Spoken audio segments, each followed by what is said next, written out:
El cap de la Guàrdia Urbana de Tarragona, José Miguel Abdelkader, deixarà el càrrec el proper 29 de febrer. El regidor de Seguretat Ciutadana, Carles Castillo, ha anunciat aquesta tarda el seu cessament per qüestions econòmiques, ja que ha assegurat que amb el seu acomiadament l'Ajuntament s'estalviarà prop de 100.000 euros.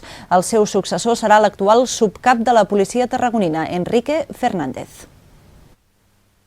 Un any i 2 mesos després de la seva arribada a Tarragona, provinent de la policia local de Cerdanyola del Vallès, José Miguel Abdelkader ha estat cessat com a cap de la Guàrdia Urbana de Tarragona.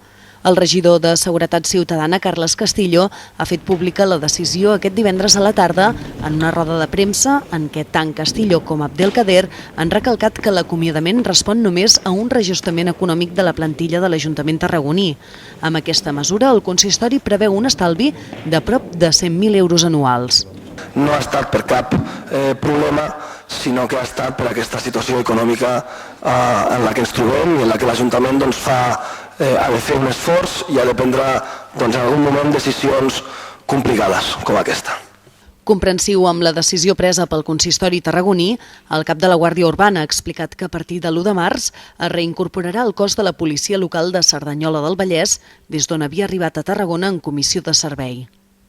A ver, en lo que yo estoy aquí, si fent el símil futbolístico, estaba seguit del Barça, a un equip, i ara l'equip no pot pagar a l'entrenador i ha de tornar al meu equip, diguéssim, titular. És una mica el símil en sentit d'humor.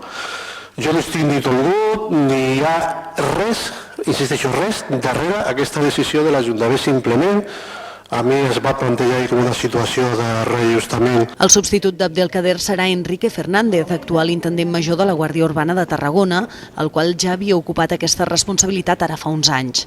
De la seva banda, el grup municipal de Convergència i Unió ha emès un comunicat on critiquen aquesta decisió, que dubten que respongui a motius econòmics, ja que, segons afirmen, la contractació d'Abdelkader es va fer el desembre de 2010, ja en plena crisi econòmica.